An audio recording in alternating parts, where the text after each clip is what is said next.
talk a little bit about the children's books, and I'll tell the good stories about a Mississippi hick, a good hick story. So you've been hearing about Mississippi and hicks. Well, I'll tell you who they are. Tell you about them. First of all, as a teacher, Dharma Master Chr actually talked about doing meditation in Ukiah. So I said, sure. And then there's a word, kind of mindfulness, that's going around a lot. And I thought, oh, this is another fad. But I began to look at it, and I began to kind of, with meditation and mindfulness games and activities. It's lots of fun for the kids, but they learn a lot. But one thing that I was very impressed by, I recently ordered a book, and it's called Mindfulness, the shark fin. And you think of a children's book as being very light and very happy and bright colored. And I opened the book, and inside there were photographs of children, but they looked like adults. And they're all cut out, and the book was kind of ugly, if you look at it. It wasn't beautiful. And the people in there were not beautiful. But there were people who were searching. The book was done by a 5th grade in Oakland. And they were mostly Hispanic, they were Afro-American and different races. And in the 5th grade, they were just ripe. You know, they were like overweight. They got yelled at by their teachers. Their parents yelled at them. The pushers were always pushing them for dope. There were fights every day, stealing. And and one of their classmates OD'd. And they say, we got to do something. And the teacher says, we got to do something. What can we do? So they invited a teacher to come in and teach mindfulness from Buddhism, a Buddhist perspective, that you have a mind and a body and a spirit, and you had to get them in harmony. And they pointed toward the nature, the true nature. And it's breathing, it's being mindful, being grateful, and there's a loving kindness, the Metta Sutta in there. You send loving kindness to your enemies. And so it had a very wise teacher, and she says, look, you find your method. I'm just going to teach you the exercises, but how you can handle this. And they decided to call their program the Shark Fin. And what they said, they wanted to do this, they wanted to be, because they're in a situation, there's a fight, someone's bugging them, someone's pushing them, a kid gets in line in front of them, right away they want to bam them. And what can they do to stop them right away so they can stop, regain, go back to body, spirit, and mind? They need some time. And they came up with a shark fin. And I'll show it to it. This is what they do. Someone cuts in line and they're about to, and they go like, shark fin. They bring it right down across their mouth, remind their mouth, not say anything, right down to their heart, their feelings, and they check in. Oh, sorry. Anyway, from the mind, the mouth, and their heart, their spirit, and they check in and say, okay, I got to be mindful. What can I do? And this is what the book is about. It's just checking in. It's a shark fin.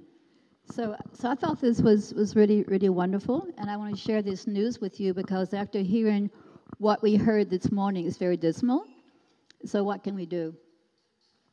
So this is one of the things hopefully we can do. And I'll share some news with you about the teaching children's Buddhism.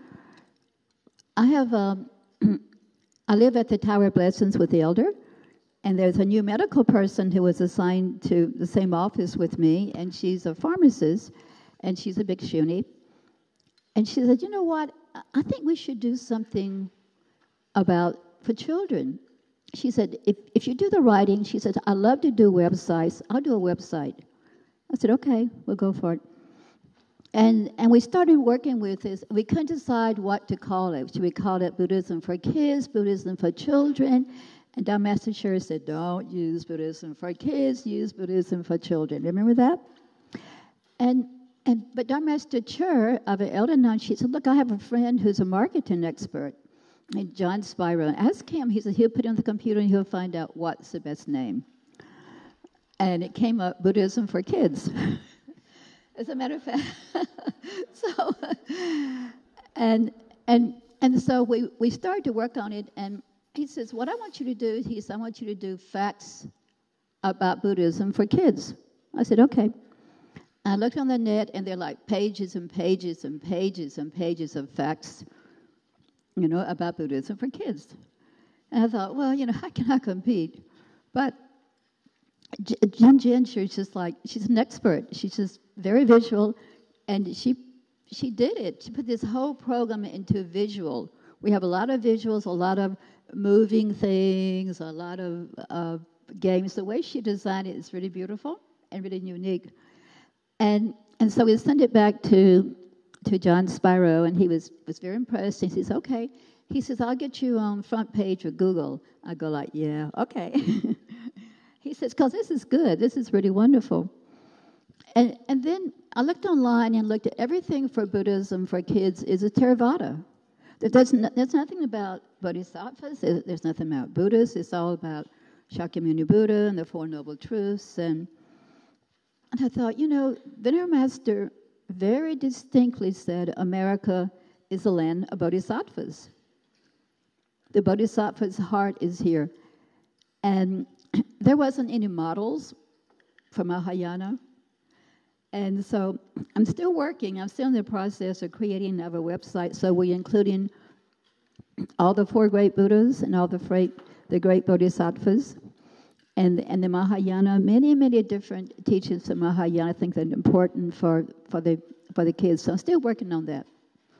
But in the meantime, it is online. It's called BuddhismForKids.net. And take a look at it. We're still working on it. But take a look at it and let us know what you think.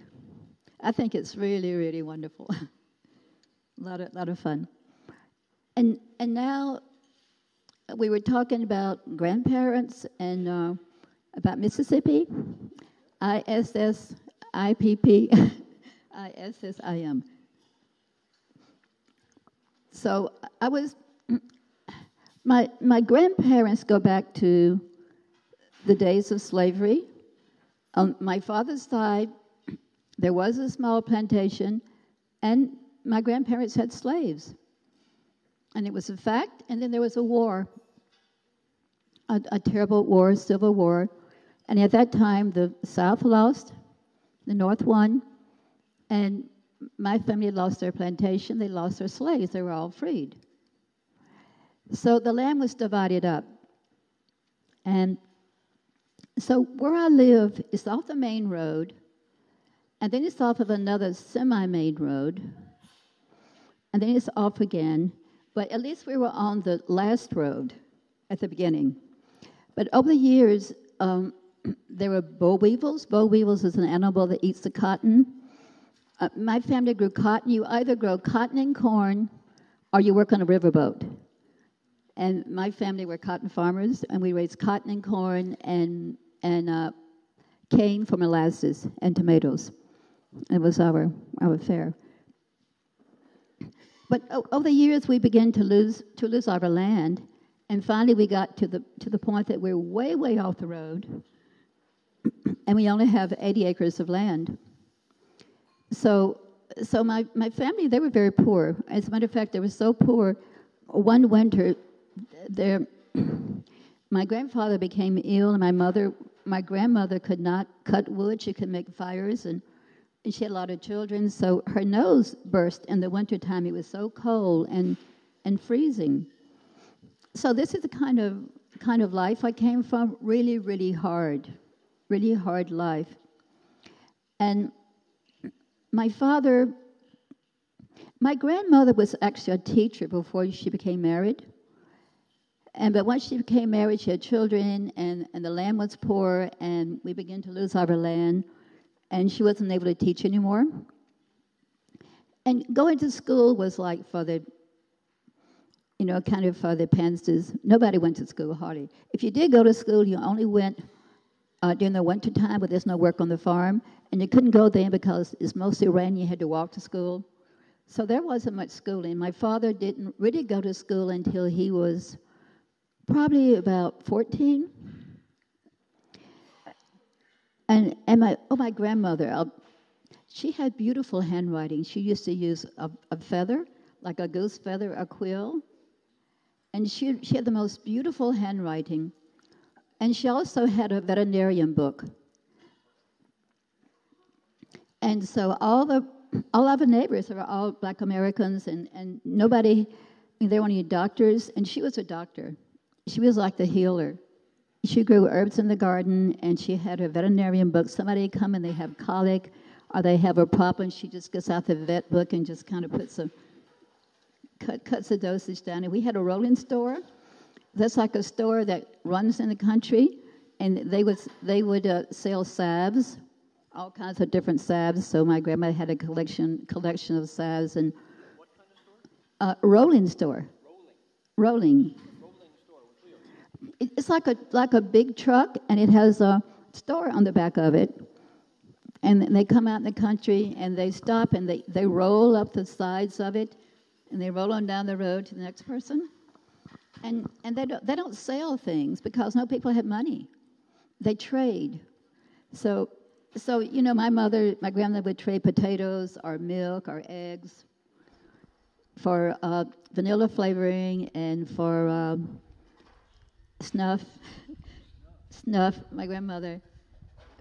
Back in the days, it was fashionable to dip snuff. Now, how many people know what snuff is? What snuff is? Okay, you got to explain what snuff is. Snuff is like... Farm, you learn all about stuff you never would have known otherwise. Snuff is powdered tobacco, right? When you say kind of, and it comes in a little round. It comes in a tin. But yeah. What do you do with it? When it comes in little small ones, it's kind of like a film, those little round film boxes about that time. What you do is you hold your bottom lip out like this, and then you tilt it, and then you work on it. And it makes you sneeze. It makes you sneeze, yeah. Spit. And you spit. It's a filthy habit. Kids, Filthy. don't say the Dharma Masters are teaching you how to dip snuff. We're not. Now, see, let's make that very clear to everybody. We're not advocating dipping snuff. So my grandmother would sit on the porch, and she would swing, and she would dip and spit.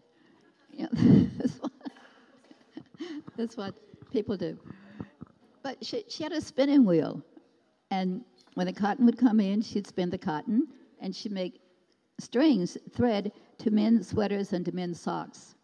And I always thought that was really, really wonderful. Nobody else had a grandmother who did that. That was really great. And what do you do when you patch a hole in a sock? There's a special verb for it. Darn. You're darning your socks. You all know that? Darning socks. That came up the other day. Darning Yeah, you. socks. It's not like darn this sock. It's not a curse. You just. Darn this sock. No, it's to patch a hole in a sock. Anybody darn your socks? I bet you Graciela's mom did, yes. Yeah. People who are a certain age, we know about it. Yeah. So that was rather special. My grandfather died when he was young. I never heard anything about him. Only about my great-great-grandfather who was in the Civil War. He was a cook for General Robert E. Lee.